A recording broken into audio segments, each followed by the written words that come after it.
Fala meus amigos, estamos começando aqui mais um vídeo do canal e hoje eu estou trazendo dois vídeos para vocês aqui, tá? Nesse primeiro vídeo vamos fazer uma reflexão a mais aqui, continuar, né, aquela reflexão de ontem sobre o discurso do Manuel Vicente de Barros, né, que é um psi, que apareceu aqui o vídeo dele aqui para mim no YouTube e eu fui dar uma verificada ali e tem várias questões aí, né, já falei de algumas no vídeo de ontem, e questões e problemas e excessos desses campos psi aí no mundo atual e o quanto que eles se aproximam muito de uma lógica religiosa, tá? Então nesse primeiro vídeo, que vai se chamar O Pensamento Rocambole dos Psi entre os Dilemas e a Religião dos Rótulos, a gente vai falar um pouquinho sobre isso aí, tá? E no segundo vídeo eu vou fazer aqui mais uma reflexão sobre o Glenn Greenwald, tá? Porque ele publicou ontem aí, enfim, fez uma postagem que beira o absurdo, tá? Lá no Instagram. E vou tentar fazer uma reflexão sobre isso aqui, apontando vários problemas ali na defesa que ele faz, radicalmente messiânica, enfim, e que beira o autoritarismo também, tá, do jornalismo, e dar alguns exemplos aqui, algumas dicas literárias, etc e tal, tá? Então esse segundo vídeo vai se chamar Glenn Greenwald mistura liberdade com autoritarismo em mais uma postagem ingênua sobre o jornalismo, tá? Então nesse primeiro vídeo agora vamos falar sobre os psi, né? E antes eu deixo aqui mais uma vez a dica do meu novo livro de poemas, está aqui do outro lado de cá. Enfim, tá? Quem quiser entrar em contato aí, é um livro que já tem um ano, na verdade, que eu estou anunciando aqui, então por conta desse absurdo que eu sigo vivendo, mas o zap está na descrição do vídeo, quem quiser entrar em contato aí, tá? A gente conversa a respeito. E o meu romance está na editora, também estou naquele processo final de correção aqui para ficar pronto em setembro, que esse é o meu projeto aqui, que ele fique pronto até setembro, e eu anuncio isso aqui para vocês também, tá? Então, pessoal, vamos lá, vamos voltar aqui para a questão do Manuel Vicente de Barros, dos psi, né, que esse pensamento rocambole e essa aproximação muito, enfim, evidente, né, dos psi do mundo atual com a religião, né? Eles são meio que os novos padres, né, os novos bispos do mundo atual, os novos pastores, né, que estão ali para meio que para poder se colocar como os detentores da moral ideal para a vida cotidiana dos outros, né, para a vida privada, etc e tal, tá? E aí ontem eu falei sobre comentei alguns detalhes aqui, algumas falas do Manuel Vicente que ajudam aqui, e também ponderei uma coisa importante, quer dizer, que ele nitidamente não está exatamente naquela posição do rótulo absoluto. Ele está meio que flutuando ali, oscilando entre esses rótulos e os dilemas reflexivos de alguém que está pensando para além do rótulo, né? Mas ele volta e meia desce para o rótulo e tal. Quem quiser ver o vídeo aí, vou deixar o link também, tá? E por último, antes de voltar ainda aqui, né, para a fala dele especificamente, vale explicar também o que eu quero dizer com essa ideia de pensamento rocambole, né? Porque eu não expliquei de maneira tão evidente no vídeo passado. O pensamento rocambole seria exatamente esse pensamento que fica dando voltas em torno de si mesmo, né? É um pouco isso aí, é bastante isso, né? Esse pensamento dos psi, ele é nitidamente uma espécie de... Ele é um autoritarismo epistemológico de autorreferência e sem nenhum tipo de autorreflexão, né? Um exemplo que eu deixo aqui é esse livro aqui da Marie-Claude Lambotte, tá? Estética da Melancolia, certo? É um exemplo que é uma tentativa que ela fez aqui, ou enfim, que ela divulga que tá querendo fazer, que é exatamente ela diz aqui, né? Vou até ler para vocês aqui a parte de trás, a contracapa, né?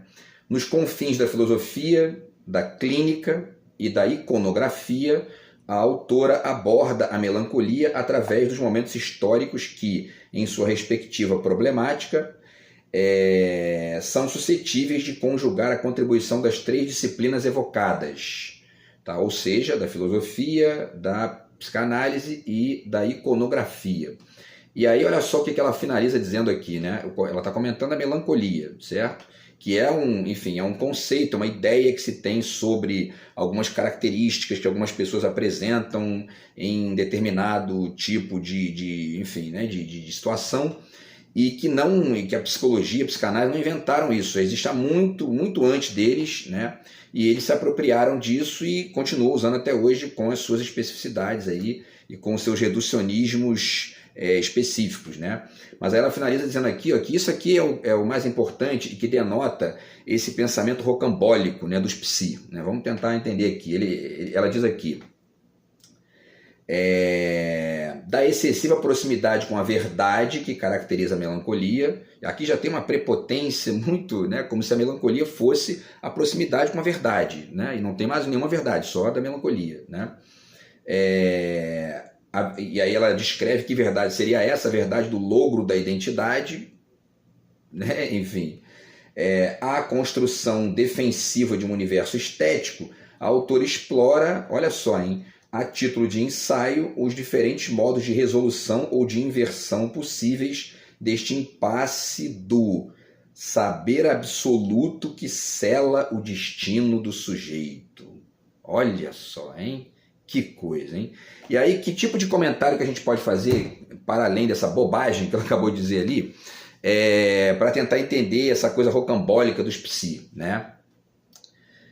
Existe uma crítica que eu já fiz aqui várias vezes, também já apresentei aqui em outros autores, ao final do Manifesto Comunista do Marx, que ele estaria ali sugerindo que o final da história é a ditadura do proletariado, portanto, o que ele chama de comunismo, que seria, na verdade, uma coisa meio tautológica e, enfim, né, não tem mais nada depois.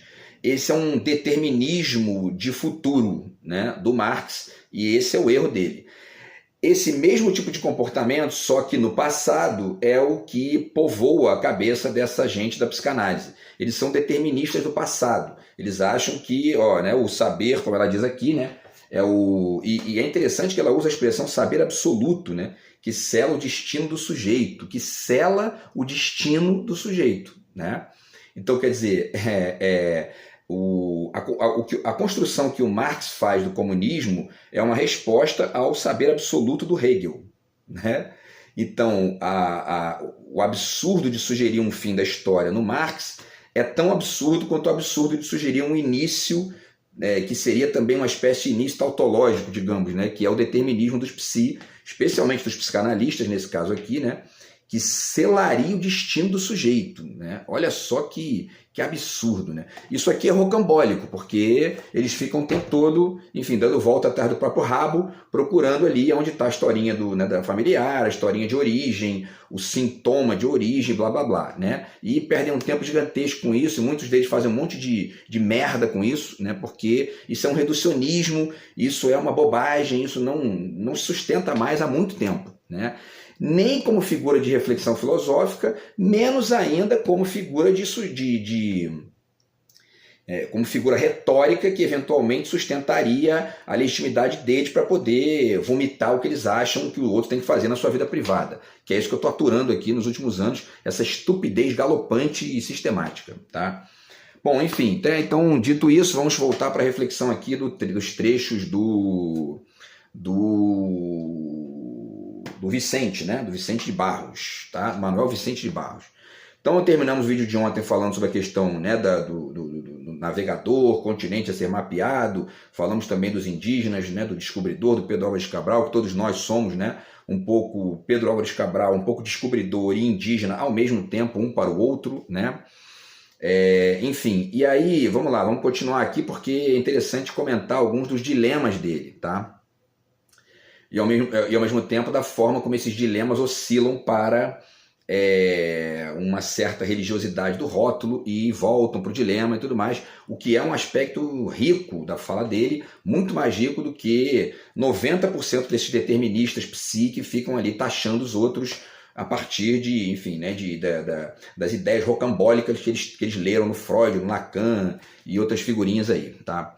Então vamos lá, ele diz, né, o Manuel Vicente, eu queria entender, esse é o projeto dele ali, né, naquele momento, eu queria entender onde que a especialidade dos transtornos se encontra com a sabedoria da consciência, né? Ele está falando ali dessa coisa, né, da especificidade do transtorno e quando que se encontra com a sabedoria da consciência. Esse encontro, a gente já tem que ler, se a gente quiser ler a partir da complexidade do Morin, né, a complexidade do Morin, a gente tem que começar a entender que, na verdade, não existe especificidade de transtorno nenhum, né? Especialidade do transtorno. Por quê? Porque cada pessoa é uma pessoa, em cada pessoa uma perda se manifesta de uma forma diferente, em cada pessoa existem conexões ali que resolvem problemas que em outras não vão resolver. O mesmo princípio que essa gente fica usando para poder taxar os outros, que é, por exemplo, a ideia lá de associação livre do Freud, né? Que na verdade não é associação livre nenhuma, porque eles estão ali muito mediados por todo esse roteirinho rocambólico, né, de Édipo, blá, blá, blá, essa bosta toda, e ficam brincando de associar, acham que estão fazendo associação livre, mas na verdade esse tal livre aí é radicalmente condicionado por uma série de protoconceitos que eles definiram ali, né, e sustentam em forma de gueto e ficam ali repetindo uns para os outros e ganhando legitimidade com isso, né? Então, se a gente quer entender a especialidade da questão dos outros, a gente tem que começar parando de chamar de transtorno. Começa por aí, né? Mas ele diz, então, né, que ele quer entender aonde que a especialidade dos transtornos se encontra com a sabedoria da consciência. A especialidade do transtorno se encontra com a sabedoria da consciência quando você está avaliando a questão, né? Quando você para de chamar de transtorno e começa a escutar mais a sabedoria da consciência, né? E aí ele diz, eu achei que eu ia entender isso através dos livros, das aulas, mas não, foi só através da minha autoexploração que eu entendi isso. É uma conclusão que é paradoxal, né? Porque e esse é um dilema, né? Por quê? Porque, por um lado, ele está demonstrando ali que esses conceitos reduzidos, né? Enfim, né? E entendidos de uma forma diferente, de uma forma clássica, digamos, né? Porque, inclusive, tem livros do Deleuze, nos quais ele defende que o conceito contemporâneo tem que existir de uma forma expressionista, quer dizer, ele está ali num barato muito superior a essa lógica clássica tosca que muitas dessas pessoas estão trabalhando para classificar o comportamento dos outros de transtorno, síndrome, blá blá blá, né? Mas enfim, ao mesmo tempo, quando ele chega na conclusão de que foi só através da minha autoexploração que eu entendi isso, ele está dando uma pista do que acontece com todo mundo, né? Para além do que os psi acham que são na vida dos outros, né? Enfim, aí ele continua falando dos neurônios, nós temos 1 trilhão de conexões neuronais e é a vida, né? Pulsando com ritmo, significados e sensações que só você tem acesso, porque nenhum cérebro é igual ao outro, né? E aí ele finaliza essa descrição aqui dizendo que existe algo divino nessa complexidade. Bom, né, eu sou ateu, não acredito nisso, então inclusive eu procuro evitar esse tipo de coisa, mesmo no nível da metáfora, né, porque isso aí acaba sendo... tudo que tem, né, um viés religioso acaba meio que nessa posição de superioridade, né, como se a pessoa tivesse ali a regra para a vida do outro, que é assim que funciona a religião, né?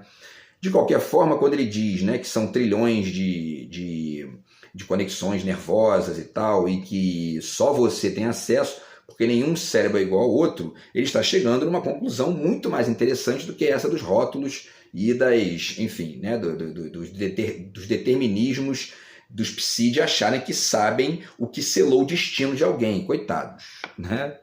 Enfim, ele continua falando do Hipócrates, o pai da medicina e tal, e diz que os sintomas que ele via lá, né, o Hipócrates, que é o inventor da medicina lá na Grécia Antiga, são bem parecidos com os nossos. Aí ele já desce do dilema para o rótulo, né? Oscila de volta, né, para o rótulo e começa a defender o rótulo. E vai dizendo, porque as doenças são assim, elas são meio parecidas de pessoa para pessoa. Né?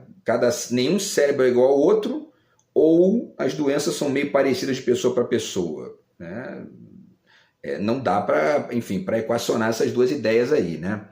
E, enfim, ele ainda diz que elas, né, as tais doenças, né, seguem sempre o mesmo compasso. Então tem que escolher uma das duas aí, não dá para ficar defendendo os dois, né? E aí continua, né? Se a gente entende que a psiquiatria nasceu aí, ou seja, né, no Hipócrates, na questão né, e ao mesmo tempo na definição da doença e tudo mais, a gente entende, deixa eu ver aqui, a gente entende que a nossa especialidade surgiu da necessidade de entender as doenças da mente. Aí ele continua, né? Escuta bem isso. A intenção nunca foi entender a mente, foi explicar as doenças. não era sobre apreciar a estrutura, era sobre tapar as rachaduras.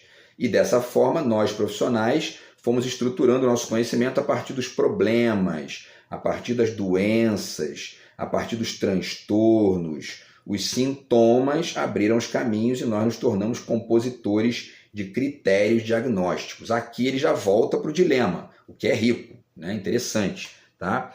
E aí só que ele cita algumas expressões aqui, algumas palavras que são problemáticas e que a gente tem também que ponderar na reflexão.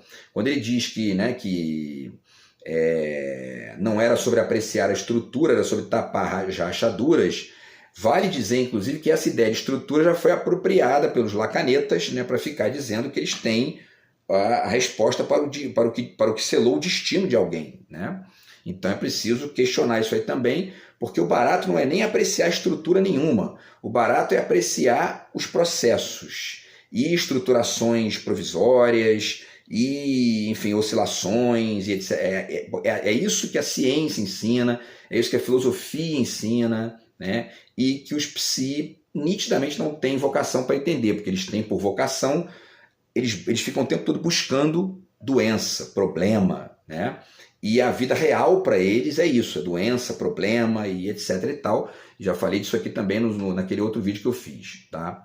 Enfim, então nesse sentido aí a ciência e a filosofia tem muito mais para ensinar para a gente do que psicanálise, psicologia, psiquiatria, etc e tal, tá? Bom, e aí ele continua, né? Porque ele chegou nessa questão de que a gente acaba virando, eles, né, os psi, acabam virando compositores de critérios diagnósticos. Ele está aqui, de certa forma, criticando o determinismo do critério. Isso é rico, é bacana, né?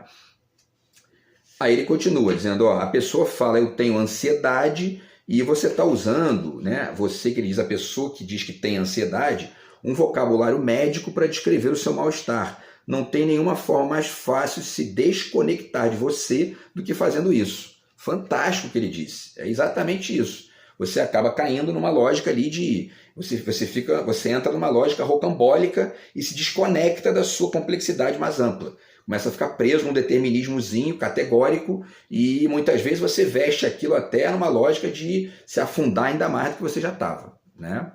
Se for o caso, né? Mas aí depois ele já de novo se desloca do dilema para o rótulo. Vamos lá. Se você, continua ele, né, entender que todo o seu sofrimento, que todo o seu desconforto é anormal e patológico, se tudo foi causado por um transtorno, você aí quer suprimir. O problema, continua ele, né, é que suprimir é a causa de muito sintoma. Sintoma não é o problema, sintoma é como o problema se manifesta. Voltou para o rótulo, voltou para o determinismo, voltou para a ingenuidade.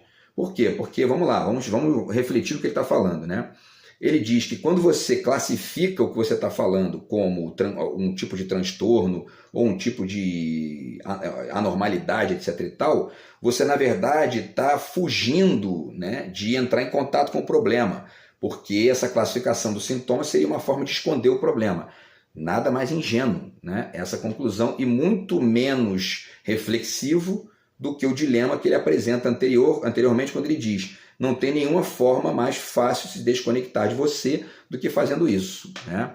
Por quê? Porque muitas vezes isso que se classifica como sintoma ou como transtorno, síndrome, etc. e tal, acaba sendo uma espécie de peso a mais para o problema que você já tinha, ou para a situação, para a questão que você já tinha, né? Melhor até referindo, tá? Enfim, e aí ele chega numa metáfora aqui que eu acho muito engraçada e ao mesmo tempo é uma ótima também maneira da gente deslocar isso para uma perspectiva mais ampla, tá? Deixa eu ver o tempo aqui. Então ele diz o seguinte aqui, finalizando essa questão, né? Quando ele diz que sintoma não é o problema, sintoma é como o problema se manifesta, né? Ele aí usa a metáfora da fumaça e do fogo. Ele diz: a gente confunde o cheiro da fumaça com o fogo. Ele, na verdade, está exercitando aqui, quando ele se coloca nessa posição aqui, né, ou seja, de quem diz que quando você classifica o seu problema como um rótulo de sintoma ou de transtorno, etc. e tal, você está confundindo o cheiro da fumaça com o fogo. Ou seja, você está ali, ó, achando que você está sentindo o cheiro da fumaça e, na verdade, isso acaba te, digamos assim, né, te afastando do contato com a imagem do fogo, ou com, enfim, né, com o foco do fogo. Na verdade, o que ele está dizendo ali é o seguinte: eu Psi, sei, né, onde está o fogo, você não, né?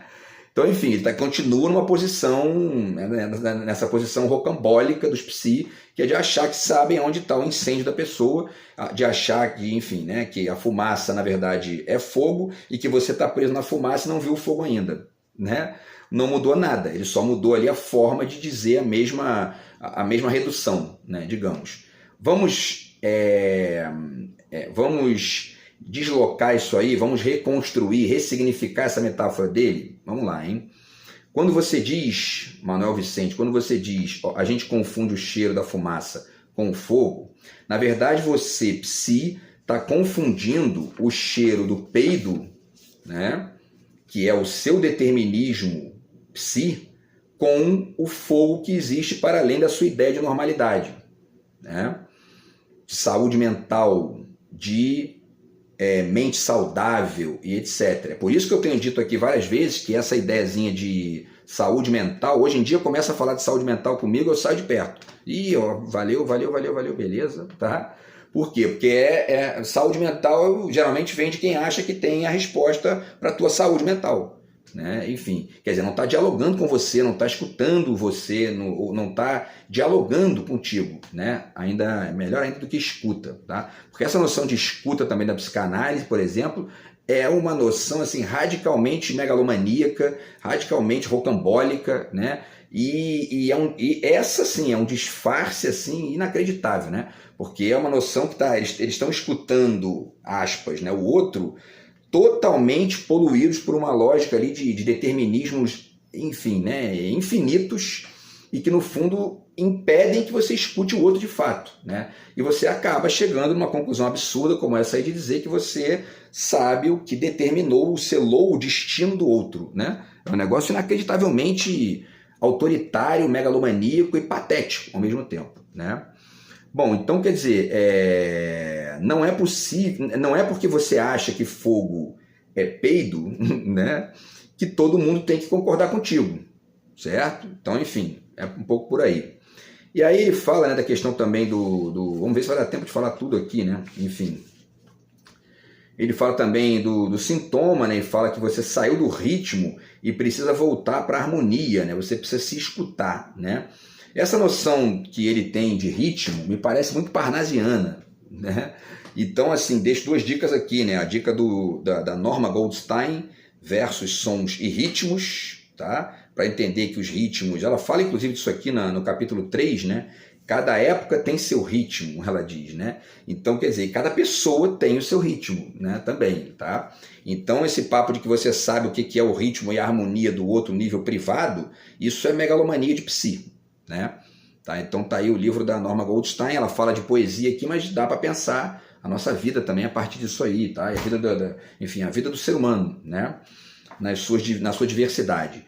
E, obviamente, que o lance de dados do Mallarmé, né? Porque também é interessante para mostrar que o ritmo, ele nem sempre é parnasiano. Essa ideia de harmonia, enfim, essas ideias muito moralistas e muito toscas de harmonia, né? Quem fica caindo nessa tem que estudar um pouquinho mais, enfim, essas modificações de ritmo que a história da arte ensina, a própria filosofia também, né? Para a gente poder aprender bastante com isso aí, tá?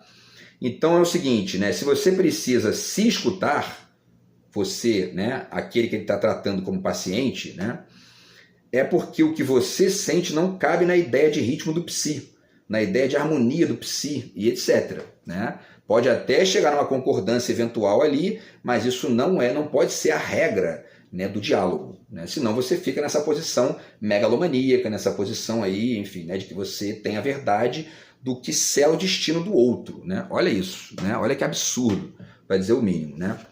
Bom, e aí ele diz, né, pensa comigo, se esse problema está dentro de você, então você é responsável pela manutenção dele. Mas não confunda responsabilidade com culpa. Responsabilidade é a chave das portas da mudança. Quem é responsável consegue escrever a trilha sonora da própria vida. com responsabilidade, você é compositor, você não é vítima. Mesmo esquema aqui, né? Dá para pensar também aqui em várias coisas que o Wisnik fala aqui, né? Na ideia do som e do sentido, né? E aí dá para poder pensar também na questão e no sentido, né? Para você não virar um caga-regra da vida dos outros porque você leu Freud, ou Lacan, enfim, ou figurinhas do tipo, né? Então, enfim, quem define quem é que define que tal responsabilidade é essa aqui, né, que ele está ponderando? Quem define? São os psi? Longe disso, né? E, para além disso, quando ele fala que você consegue escrever a trilha sonora da própria vida, isso é interessante, porque ele, um pouco antes, vocês lembram que eu falei aqui nesse vídeo mesmo, que ele colocou ali que quando os psi ficam presos nos rótulos, ou seja, nessas ideias aí, né, fixas e tal, de sintoma, blá blá blá, eles acabam sendo compositores de critérios diagnósticos, né? Então, quando você consegue escrever a trilha sonora da sua vida, é justamente porque você não virou um repetidor, né, de critérios dos outros, critérios que os outros têm para você, né? Então, quer dizer, você dialoga com as ideias dos outros, mas não no nível do critério absoluto. Isso, evidentemente, se tiver a ver com a sua vida privada, né? Porque no debate público, na vida pública, existem critérios mínimos ali de convivência, de acordo, etc. e tal, que são diferentes dessa discussão aqui, né? Mas o fato concreto é esse aí. Então, também tem essas ambivalências aí da fala dele, tá? Não vai dar para falar tudo, né? Mas vamos tentar finalizar aqui pelo menos os trechos da fala dele, tá? Então, ele diz depois, né? Agora que você encontrou um nome verdadeiro para o que você está sentindo, reflete sobre as escolhas e os traumas não superados que te trouxeram até aqui, até esse momento do seu emocional, né? Você vai ter dado um nome específico que pode ser descontentamento com o trabalho, infelicidade no casamento, medo de ser rejeitado. É sempre mais específico do que ansiedade. Por quê? Porque ansiedade é um rótulo, né?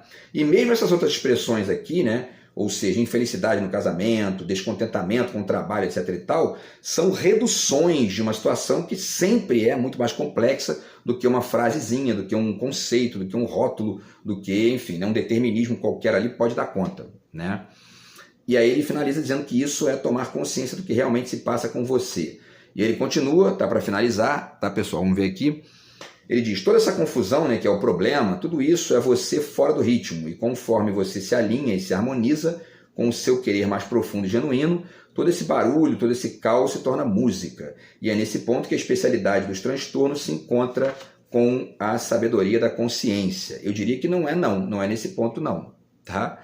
Se é específico, não dá nem para usar a palavra transtorno, sintoma, etc. É melhor usar palavras como experiência, questão, né?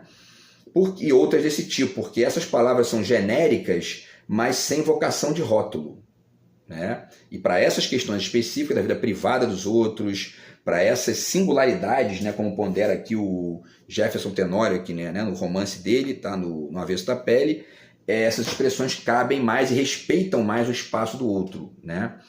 Então, quer dizer, e ele termina então dizendo, isso é o segredo, né? Não suprima, valide o seu sentimento. Quer dizer, nesse finalzinho, quando ele retoma essa ideia de que, né, de que você, ao categorizar o seu problema, você está suprimindo, ele meio que volta para a questão de uma certa megalomania psi, de achar que, mais do que o sintoma, eu sei o que está por trás do teu sintoma, tá? E não deixa de ser um autoritarismo velado, disfarçadinho de, tá? Não é bem aí, tá? Tem muito mais que isso, mas eles sabem o que é o mais que isso, inclusive, né, se referem a isso muitas vezes como aquilo que sela o seu destino, né? E muitos desses psi, quando eles esbarram com as contradições desse tipo de conclusão absurda, eles começam a ficar, inclusive, raivosos, né? É o que eu estou vivendo aqui nos últimos anos também, tá? Então, pessoal, finalizo aqui deixando algumas dicas, tá? O História da Loucura do Foucault, certo? Tá aí, né? Leiam a História da Loucura do Foucault, que é muito legal para entender isso aí, tá? Obviamente, né, o Alienista do Machado de Assis está aqui nesse livrinho também, tá?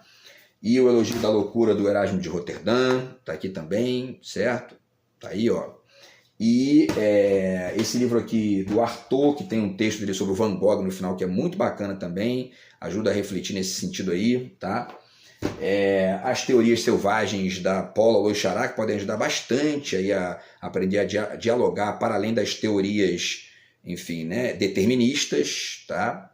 E, enfim, o Mia Couto aqui, né, Cada Homem é uma Raça, tá? E esse outro livro aqui do Mia Couto também, que é o E Se Obama Fosse Africano, que eu já falei também dele aqui, de um texto muito bacana que ele tem aqui, que ele fala da raiz e da asa, tá? Então é isso, pessoal, tá? A reflexão foi essa aí, e o objetivo é, evidentemente, questionar, ponderar os excessos dessa religiosidade psi, que está ficando cada vez mais aí, enfim, violenta, né? Estou tomando conta do mundo, transformando o mundo no inferno dos rótulos e da intromissão na vida privada e enfim, na fofoca disfarçada de teoria e um monte de coisa do tipo aí, beleza? Então a gente se fala no próximo vídeo do canal, no segundo agora, né, que eu vou refletir a questão do Glenn Greenwald. Grande abraço aí, tamo junto, fui.